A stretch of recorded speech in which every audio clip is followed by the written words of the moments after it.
The first thing, obviously, I wanted to ask is when I was looking through all of your credits, obviously, the first thing that popped out to me was your voice matching. And Ah, yeah. not many guests that we have on actually have that sort of skill. So I was curious, how is that so much different from, voicing an original character, voicing or dubbing a different character? Well, it can be very different. It can be kind of stressful at times too, because it depends on what you're doing and who the studio is or what the project is. But voice doubling, for those that don't know, is, a lot of times big time celebrities, they're there and they're doing their work and they're having fun. And then other times they're not available. And so they get voice actors like myself or some other very talented people to come in and replace their voice, but do their voice. So you're doing not really an impression like, an impersonator would do, because that's usually kind of a caricature. You need to match them to the best of your ability in their acting beats, in their emphasis of words, and just of course, their voice. You need to sound like them. And so it can be kind of a hectic job, but other times, it can be a lot of fun. Taking Star Wars, for example, doing Obi-Wan Kenobi started as a voice doubling job for me, where I was matching Ewan McGregor, and then went into the cartoons and all of that. And so now I'm able to kind of make it my own. But, for example, I just got a call from my agents just before we all started talking that I'm going to be doing some matching for Johnny Depp later today. And I've been kind of his official double for things. And from, Willy Wonka to Jack Sparrow to the Mad Hatter. And today I'll probably be doing some Jack Sparrow again. But, it's just one of those jobs where each director is different and each person has a different ear. Like each one of us will pick up something different about a specific actor. And I, as the person doing the doubling, of course, I do the same thing. So I hopefully am matching what the director wants to hear, or which tones of that actor they want to hear, the acting beats too. So it can be tricky at times, but it's also just a lot of fun. It's fun to see your voice coming out of somebody else's mouth. I'm kind of curious, how do you know when you can do a certain celebrity's voice? Like, how do you know that's ready for the world to hear? Yeah, that's a great question. It is one of those things where you kind of hear it in your head. For me, I've always had voices in my head. It's strangely enough. Thank you very much. But no, it's been a good thing for me. So I can kind of hear it in my head sometimes. And if I can hear it, I usually can feel my voice and my vocal cords kind of shift and change a little. And I know that I can kind of wrap my brain around that character. And if I can do that, then I usually can work on it. And sometimes they come very naturally right off the bat. Michael J. Fox, well, wait a second, it was right there, and it's just kind of one of those voices that came into play, and it was very easy to do. But even David Spade, who's very similar to me, took a while to kind of get used to. One of the trickiest ones was Ron Howard, which Ron Howard's voice is very close to mine. It's very similar. And so whenever there's a similarity, it's harder. But if it's doing something that is, very different, Ewan McGregor is basically me with an accent.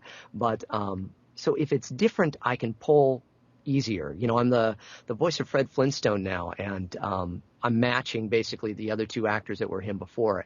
Alan Reed was the original, and then Henry Corden was after him, and they both had their own ways of doing him. So I try to kind of combine both of them, but because Fred is yabba dabba doo, he's much different than me. It's easier to slip in and out of it for some reason. I don't know why. My brain clicks into it easier. So I hope that answers it. That makes a lot of sense to me, and I would think that animation in video games is sort of a completely different ballgame from voice matching. Yeah, animation and video games are, and they can involve a lot of voice matching as well. For a lot of video games, I come in and double celebrities, like the Shrek games, for example. Gingy, the gingerbread man. I doubled the actor that was doing the voice for the films, because he actually was one of the producers and worked on the films. He wasn't necessarily a voice actor by trade. And so whenever they needed me to come in and do him, I would do it for the video games or commercials or things like that. But also Prince Charming, which was Rupert Everett, and then Justin Timberlake doing Artie in the Shrek games, as well as a couple other incidentals. So a lot of times in games, I will actually be doing doubling. Johnny Depp, too. I've doubled Johnny for Willy Wonka and Pirates and, those things, too. So it kind of crosses over. over sometimes from the films as well as the games and animation too. When we did Milo Thatch for Disney's Atlantis, that was Michael J. Fox, of course, doing in the film, and then with the sequel, which was originally supposed to be a TV show. And we tracked 18 episodes of this show, and they're sitting somewhere in a Disney vault because they only took 3 of them and turned them into a straight-to-DVD release afterwards. But that was originally starting as a voice double for Michael J. Fox. So yeah, the worlds kind of blend into each other sometimes, but video games can be just some of the most challenging and some of the most fun work too, because of that challenge, I think. I'm sort of curious, do you have some sort of training regimen? Because you can snap into your voices so quickly.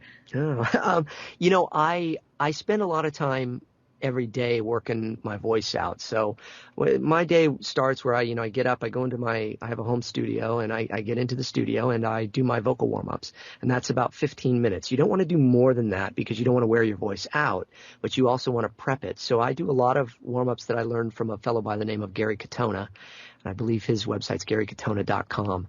And Gary is the one that has worked with a lot of different people, from Seal to the Three Tenors to, Broadway singers, opera singers, rock and roll singers, Lenny Kravitz, Liza Minnelli, the list goes on and on. But he helped me after I had some problems where I lost my voice due to some toxic mold poisoning I had. But and I lost my voice for a while there. I basically, I didn't lose it completely where I couldn't talk for a full amount of time, but for about a week I was without a voice. And then for the next 6 months to a year, I was really trying to retrain my voice and get it back to where it was. And now I'm even stronger because I do work it out every day, just like you would, get up and get on the bike or the treadmill. It's the same for the vocal cords because they're muscles and they just need to be, exercised. So it is kind of a regimen. Plus there's other things you do. For example, I don't drink. I don't do any dairy.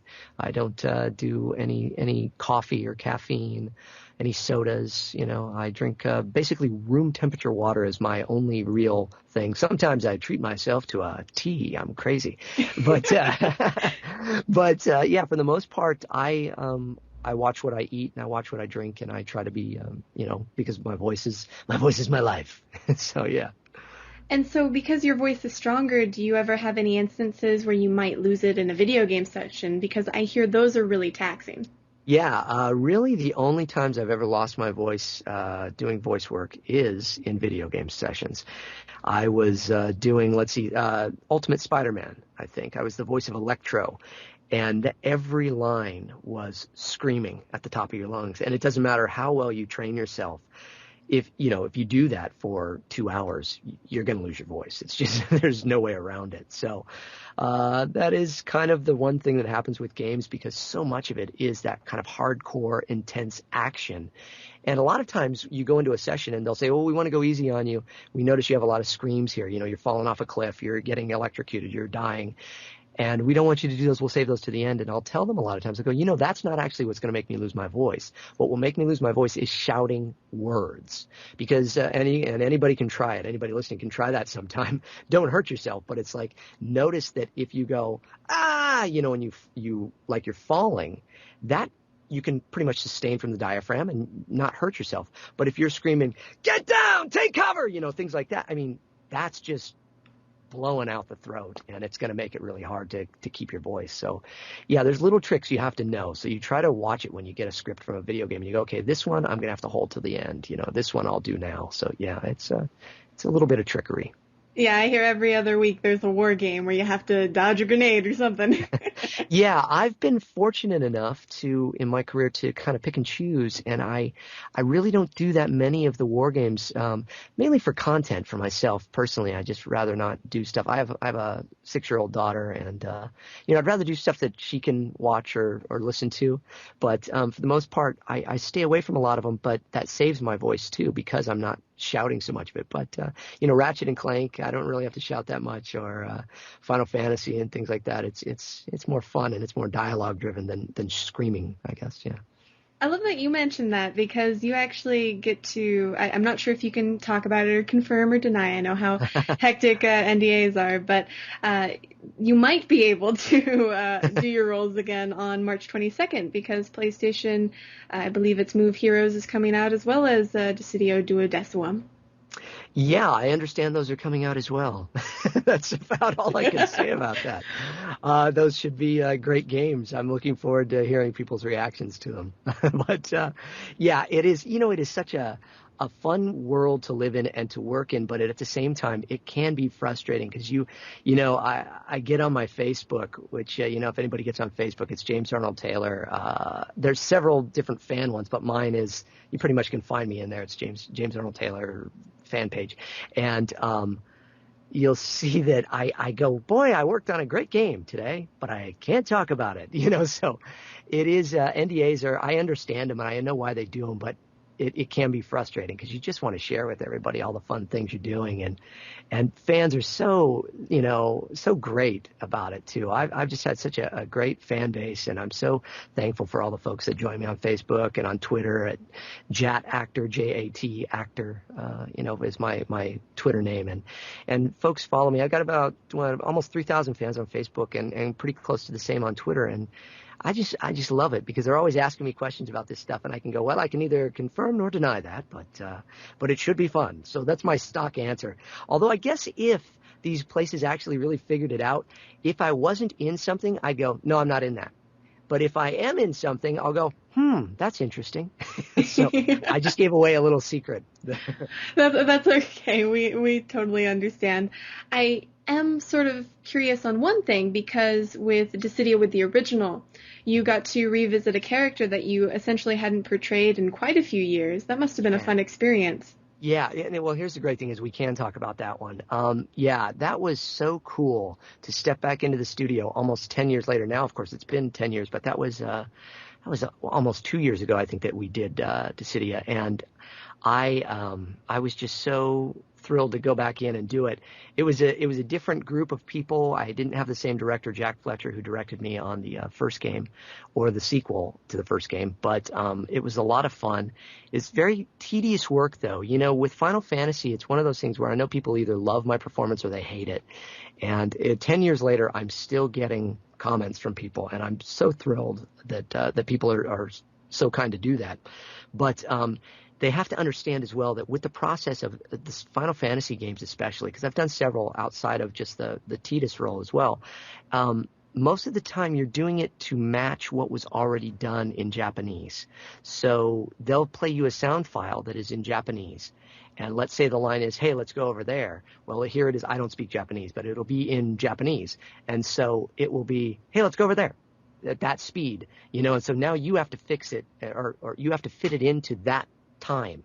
And if you don't, they'll time compress you. So what that means is that's a program within the sound designing, that they do in the recording, and they compress it so it shrinks it down or it stretches it out. So sometimes you'll hear a line where I'll go, like, oh, I'm so hungry, and it'll be, oh, I'm so hungry. And it'll sound like that because it's been time compressed to fit the time that they needed it to fit in during the programming, because they needed it to match what was done in the Japanese. So also a lot of times the emphasis is totally wrong or totally different than what we would think of doing. And, most of the time when I'm doing these games, we'll have the folks from Japan that are there that are directing me. And so they, English may be their second language, or sometimes they don't understand English at all. They just are hearing it kind of going by tone as we would with Japanese if you didn't understand Japanese. So they're going, no, it doesn't sound right. And I'm going, well, but that's the way you would say it in American. And we'll kind of go back and forth on things. So, I always ask people to kind of cut us a little slack as the voice actors in these games, understanding that there's directors, there's writers, there's producers, there's editors, there's engineers that are all making the decisions as to what goes into the game. And the actor is really left out of that whole process.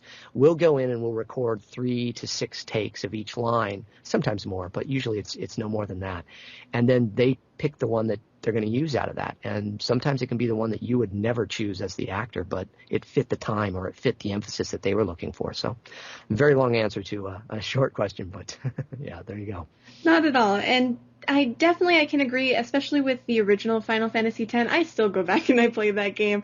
And obviously now that I'm more conscious of voice acting performances, I'll be like, that was kind of weird, but it was also one of the, first games that had vocals out of the Final Fantasies. So that makes sense. I don't really spot it nowadays. I feel like, quality on video games has really gone up now that the market for that has sort of exploded in recent years. Yeah, I would totally agree. And, it has been such a cool thing to see, too, that the video game industry is much like the movie industry now, and they are using actors in the same way, and I hope they continue to do so, because I do think that it adds to the value of the games, and I think it adds to the playing. I know a lot of people still will say, oh, I turn the volume down, or oh, I don't care about the voices, but most people are watching this because they're taking a film, it's like a film, and they're becoming a part of it, and they can play it for more than 90 minutes or 2 hours. They can play it for, 100 hours, 115 hours more sometimes. And, that is the coolest thing about it. So why not have acting that really does, raise it to that level? I'm very excited to see where it's going and where it will go in the next, 10 years. It's amazing how it's grown since Final Fantasy X, 10 years ago. So yeah, we'll see what happens here, but it's great to be involved in it. It's always characters that get me into video games. Like for example, I don't know how much of a fellow geek you are, but you'll be surprised. Yes, go ahead. For God of War, the main character's really mean, and I couldn't get into it. Everybody said the game was so great, and I can't help him. I don't feel like helping him because he's mean. He murders people. Yeah. But with things like Final Fantasy, where you get to be Titus, and you get to see sort of his love blossom with Yuna and things like that, as well as being Ratchet, and you kind of get to go on an adventure and save the world. Those are fun things. You can relate to those characters a little bit. Yeah, I'm more of that type of gamer myself. I appreciate the ones for the epic value that they hold and how many of my friends love them, but I like the stories like Ratchet and Clank, and when we did the Ninja Turtles film and then we did the game that went along with it, it was just fun, and there's always new ones to do, and I do a lot of them again based off of films, and I think because I just love those kind of stories and also the ability to act in them and do comedy. TJ Fixman, who writes the Ratchet and Clank series, just does such a great job as a writer, creating this world for us all to live in. And, I have so much fun doing them. And we of course, we do have the new one coming out here soon, and we've been working on it. I'm sure I'm still going to go back in and do some more for it soon enough here, because they're still adding and changing things around. But what a great world that the Ratchet and Clank series is. And then you have the new one also that's coming out that is not related to Insomniac, but they did manage to bring some of us in. I have cameos appearances in that, which is pretty cool too. That's what Heroes on the Move, I think. So yeah, it's a fun place to live in, and it's more fun to see it afterwards, because you voice it and then 6 months to a year later you get to actually hear and see how it all gets put together, and that's the coolest part for voice actors, I think. You just actually made my producer very happy, because you said Heroes on the Move, and I think they renamed it to PlayStation Move Heroes. And yeah, see, you mentioned at the beginning there, you were talking about, and I was like, really? Is that what they changed it to? Oh, that's interesting. Yeah, I like the old one a little bit better. I agree. I'm just going to jump in here and say, yeah, I thought that was not necessarily a mistake on their part, but it was just like, really, that it had a cool name, and you gave it a name that's less cool. Now, do we know, was that a legal reason or anything, or is it? We don't know about that. I think Sony just wanted to, I guess, put more emphasis on PlayStation and Move. So the new name is, see, I forgot it already. Go ahead, tell me. Move Heroes. Move Heroes. That seems strange. Not Move Heroes. PlayStation Move Heroes. PlayStation. They have to have the name in there. I mean, but they could have said PlayStation Heroes on the Move. That's true. I guess. That would have been nice. If we ran the world. Yeah. Oh, well. Well, either way, it should be a fun game, and it was fun doing the cameos of Ratchet in there, too, so yeah. Yeah, I was just playing that before the interview. Like, she's like, the demo, yeah. And so I was like, okay, let me shut off the demo here. Yeah, it's one of those things. Go ahead, I'm sorry, go ahead. Now that I've totally interrupted the interview. No, that's great. I love it. It's a surprise. Hi, everybody. I'm in the interview now. Let me get some people in here too. No, it's always fun to do them, but it's interesting with that particular thing because Insomniac was not involved in it. So TJ was not the writer on it, and they all kind of got together, I think, and talked little bits here and there to kind of say, well, make this a little bit more Ratchet or that a little less, this vibe, and Ratchet would do it this way. And I had the ability to do that as well in the recording sessions. But so hopefully people will enjoy that. But All for One from Insomniac, the Ratchet game that's coming out, is going to be really pretty awesome too. From I do get to actually see some of that. It's fun because, again, going back to the way that video games have moved into the animation and the film world. Now when we do video games, a lot of times we do things where we get to do them to picture, much like we would ADR for a cartoon. So, if I'm doing Clone Wars, for example, and we record Clone Wars and 6 months later we come back and there's ADR for it, which means if for people who don't know, the automatic dialogue replacement just means that you go in and fill in the little places where, for example, it's usually in fight scenes and things. So for video games, they'll show me a scene where it's a big cinematic and, Ratchet's jumping on this thing and he's falling there and he's grabbing this. So I need to then watch it. It's easier than me just in the studio and trying to envision it. We'll do them as placeholders a lot of times, and sometimes they work, but usually they find it's easier to show me the cinematics afterwards, and then I will go in and do, whoa, those little things, and grunts and groans that make that just have a little more action to it. So it's very cool that the video game world has moved into that as well. We're going to take a short break here on 91.8 The Fan, but you want to keep it tuned to your favorite station because when we come back, we'll still be here with our special guest. This is a public service announcement. It has recently come to our attention that not wearing shirts causes Sassenach cancer, double herpes, and super diabetes. To prevent these made-up illnesses, 918 The Fan is distributing protective clothing specifically designed to protect you from hazardous materials through a patented process that we won't explain because you'll probably just be too stupid to understand this totally not fake or made-up science. To get your protective garments, simply head over to 918thefan.com and click on the apparel button under store. Remember, only 918 The Fan's protective shirts are 100% effective in protecting you from the radiation given off by death crystals and dysentery lasers. Don't settle for cheap imitations. It could cost you your life.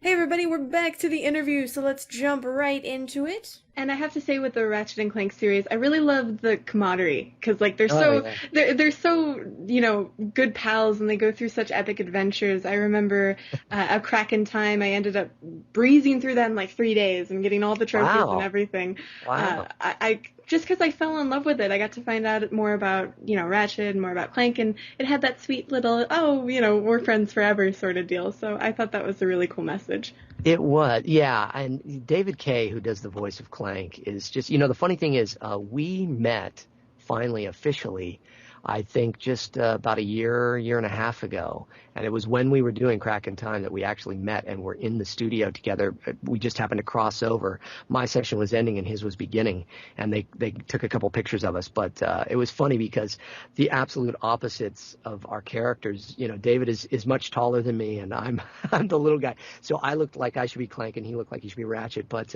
he just has such an amazing vocal quality to that character. They don't put any processing on his voice. And when he does that whole thing, Clank, or Ratchet, it's just, here, I'm going to do a very feeble attempt. I never do that, but he just has this great kind of mid and high range part to his voice that's just so cool. It gives it this almost electronic feel, this robotic sound to it. So it's all due to his acting, and it's really fantastic. And he's a great voice actor outside of that. David's got such an amazing range as well. You hear him in movie trailers and on TV promos and various other things, and video games and cartoons and stuff too. So a great guy, and everybody should look him up as well. Yeah, we've had a chance to talk with him in the past, so if anybody's interested, that interview is up on the website. Oh, very cool. Oh, awesome. Yeah. I will say, though, it sounds like you really analyze, other voices and projects you've done, which I think is really helpful for, deciding what you're going to do next with your voice. Yeah. That's a good point. I do try to be just a a real student of voice because it's really all I've ever wanted to do. I've said it before, but since I was about 4 years old, this has been my goal. And I guess the one thing outside of it that I'm doing now is I'm working on a stage show that's kind of a one-man show, but it is about my life as a voice actor, actually. And thankfully, I get to do a half-hour version of it. It's going to normally be about a 70-minute version, but I have a half-hour version I'm going to get to do at Star Wars Weekends this summer between May and June for Disney. At Disney World in Florida, and they're going to let me do a portion of it, but you'll get to kind of see behind the curtain as to what it's like to be a voice actor and how I go about studying voices and taking them apart and making some of them my own, and then also just loving the whole process of it, because it really is a wonderful way to act. Because, people go, oh, but in front of the camera, you get to be all these things. And it's like, yeah, but behind the microphone, I get to be, an 11-year-old kid like Johnny Test, Fred Flintstone, Obi-Wan Kenobi, Captain Jack Sparrow. I get to be all these characters. And nobody would ever know that if I do my job right, that it's one guy, hopefully. So, I wouldn't get to do that if I was an on-camera actor. I'd be playing David Spade's younger brother or something, or, that's about it. I will admit that you did trick me looking over your credits a little bit earlier. Oh, yeah. I didn't realize it says on your IMDb and your Wikipedia, so I apologize if it's wrong, but it says you were young Emmett Brown in the Back to the Future games. Yeah, and we are actually still recording those. What a great thing. My whole goal in life as an actor is to ensconce myself into all of the various big movie franchises, get myself involved in all of them, put my foot in the door wherever I can. But, the Back to the Future game, I was initially going in and, of course, reading for Marty McFly because I'd done a lot of Michael J. Fox's doubling, but A.J. Locascio, the young man that came in and did Marty, is just brilliant. He's done a great job. And so I was kind of going, well, gosh, I was really hoping for Doc, but then I heard Christopher Lloyd was doing it, and I was like, oh, well. But I had auditioned for both, and then I auditioned for Emmett Brown, which is, of course, young Doc. And they really liked what I did, and I was able to kind of combine, a bit of that Christopher Lloyd and just a bit of my own voice to give it some youth.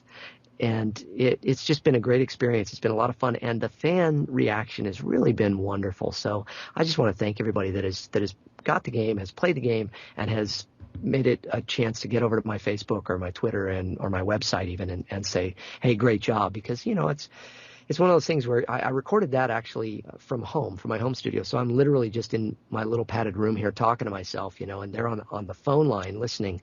And so you never know exactly if you're going to do it the way that they want it. And then you hear it and you go, wow, that does actually feel like Doc. So yeah, it's, Back to the Future I grew up on, and it's just one of my favorite all-time films. So between that and Star Wars, it's an honor to be involved in all these things. So it's pretty cool.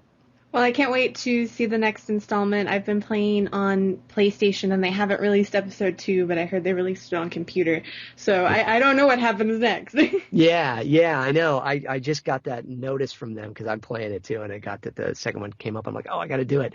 And then I don't know which one I'm going to be going in to record, but I'm going to be doing that next week, actually doing some more recording for it. Yeah.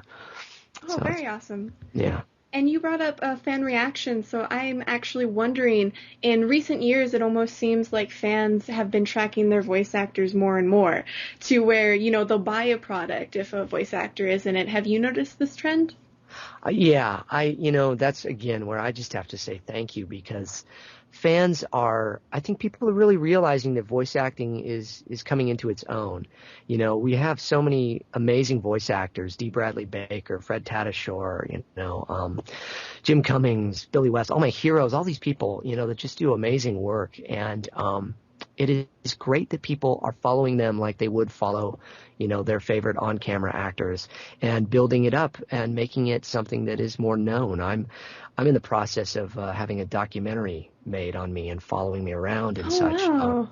Because I want to have people see what it's like. A day in the life of a voice actor is very different. I actually put on my YouTube page.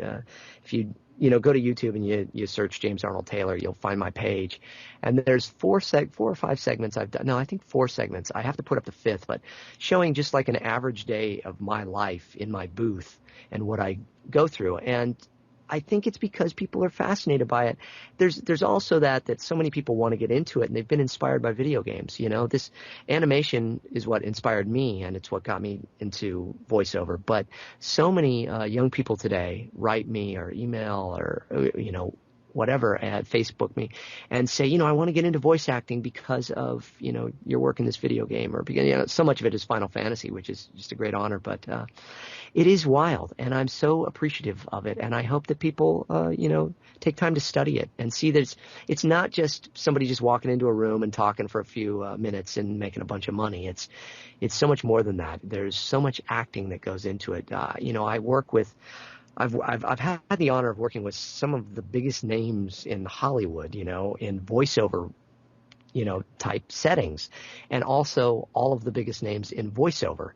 And I see, from people like Jim Cummings and Corey Burton and Frank Welker, these guys are the real deal. They can make a character come to life instantly, as opposed to, and I'm not knocking on camera actors at all. I have so many heroes in that too, but so many of them will come in and they'll be kind of like, how do you do this? Because even they are fascinated by it. So there is a lot to study, and I would say to people, thank you for picking up the whole thing and following us, but also, really trying to learn and how to do it the right way. It's very cool.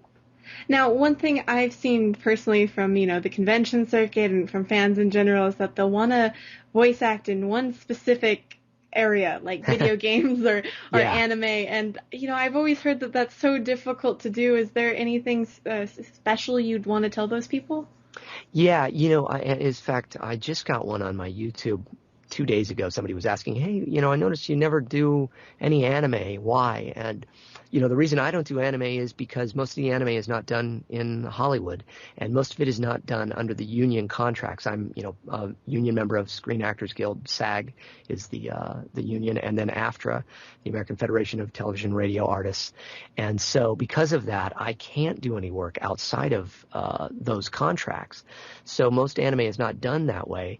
And it's just one of those things where you just go, wow, because of that, it's separated a bit of the anime actors and the other animation actors or video game actors. But so the union stuff gets in the way sometimes. But I would say to people, the coolest thing is just get involved, just start doing it. You see a lot of fan dubs where people get online and they do their versions of the characters and stuff. Hey, whatever, you can do to learn it and hone the craft, that's great. And with technology being what it is now, with USB mics and computers and GarageBand or whatever program you want to do to record your voice and all, that is the coolest part of it, is you can start getting an instant reaction to yourself and learning what you're doing. But I would say study. And I would also just encourage people to appreciate all that goes into it and know that it's not just something that is just done overnight. It does take a lot of work. There are, a small group of people that work in the animation world in Hollywood, and I'm very blessed to be a part of that community. But it took a lot of work. It took a lot of, just staying consistently there and being able to do it. Because what happens is you get into an animation session and you're there and you're doing the part that you were hired to do. And then they go, okay, we also need this guy. He's 50 years old and he's got a Southern accent and he's yelling at this person. And, we want a little rasp. Go. And then you have to do it, and they say, okay, great. Now we want a British guy that sounds completely different over here. Great. Now can you do a woman? Because we only have one woman here and we need 3 women. And, it happens all the time, where it's like myself and D. Bradley Baker, sitting there screaming like ladies in the background of a Batman cartoon or something because there's not enough women in the cast that week. So, you have to be able to have no inhibitions about yourself and your voice, and you have to understand all the range of your voice and what you can do with it. And you don't ever want to do something that is outside of your range, even because it sounds cool. I can do it and I can say these 3 lines. Yeah, but can you talk for 4 hours in that voice? If you can, do it. If you can't, don't add it into your demos. Don't make it a part of your, your routine unless you can really do it and hold that voice for as long as you can. So, yeah, that's a little advice, I guess. And you've mentioned a few of your social network portals, but is there anywhere else that you can think of where fans can get updated on roles you're doing or maybe appearances? Oh, you guys are very kind to let me have a plug. Well, you can always go to jamesarnoldtaylor.com, and that is going to be kind of the main place that will get you to my Facebook page and my YouTube and my IMDb and my Twitter and all of those. But mainly I kind of live around Facebook and Twitter and YouTube. Facebook is my main source, though. I will, if I have people become fans on my Facebook page, I will, and they write comments on my wall and stuff, I will respond to them. I will contact you. I will talk to you on a daily basis because I find that just a refreshing way to get in touch with people, and it's been so great. So I encourage people to do that. I certainly will do the same on Twitter. I'm on Facebook probably more than Twitter, but I find both of those to be a great way to do it. And same with YouTube. If people email me via YouTube, I certainly will respond. So I have my publicist and my agents and my managers and all those people, but these three things are the main way that I actually communicate with fans now. So it's been a great way to have this technology be used in a advantageous way for me. Well, if we didn't have technology like this, we couldn't do this interview today. Yeah, it is awesome. It really is. And now I'm kind of curious, do you do the convention circuit at all? Well, it is one of those things that because of Star Wars: The Clone Wars, that brought me into doing it a little bit more. And I've done a lot of the Star Wars conventions lately. And, of course, Comic-Con is usually one that I try to attend. It falls on my birthday just about every year, though. So I always have to kind of make a choice. Do I spend time with my family, or do I go to Comic-Con with 140,000 of my other closest friends? But so I try to do the conventions as much as I can, but my schedule as a voice actor keeps me pretty busy, here. I spend a lot of time in my home studio, but then I drive out to Los Angeles because I don't live in Los Angeles anymore. So I drive out there a couple times a week for shows like Johnny Test or Clone Wars. But yeah, it's one of those things where I love to get to the conventions as much as I can and do signings and meet people because I really do love interacting with fans. It always is great fun when, like a 10-year-old kid comes up with his dad and, I'm signing something as Obi-Wan Kenobi and, oh, do you like Obi-Wan Kenobi? And they like Obi-Wan Kenobi. And they kind of, oh, okay, well, that's me. Great. And then I go, but do you know Johnny Test? And then they like go, oh, and their eyes like, pop out because they can't take the fact that Obi-Wan and Johnny Test are the same person, and then I throw Fred Flintstone in there, and it's all over. But it's very cool to have that interaction. So I get invites, and I've been getting more and more, and I'm trying to do my best to do more of them. What I'm hoping I can really do is take my stage show and start doing it at these conventions as a form of entertainment for the fans. Whenever, each evening there's usually something to kind of do, but a lot of times there's not always something to do. So I'm hoping to start renting out theaters or something and do that at the conventions as an added bonus, as entertainment for people, and, really give them a look behind the scenes of a voice actor. So yeah, that's my next plan. That's a great idea. I'm sure conventions will eat that up. Yeah, I hope so. Yeah. And now, since we're nearing the end of this wondrous interview, I'm a little bit curious if you'd be willing to participate in a 91.8 The Fan tradition. Oh, well, of course I couldn't. How could I say no? Oh, wonderful. We ask everyone if they'd be willing to do a radio bump for us.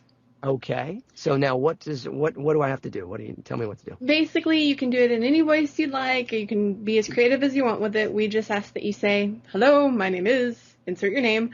I do this, insert, if you're going to be a character, insert whatever your character does. And you're tuned into 91.8 The Fan. 91.8 The Fan. Okay, well, let's see. We'll do it live here. We'll see what happens, all right? All right, here we go.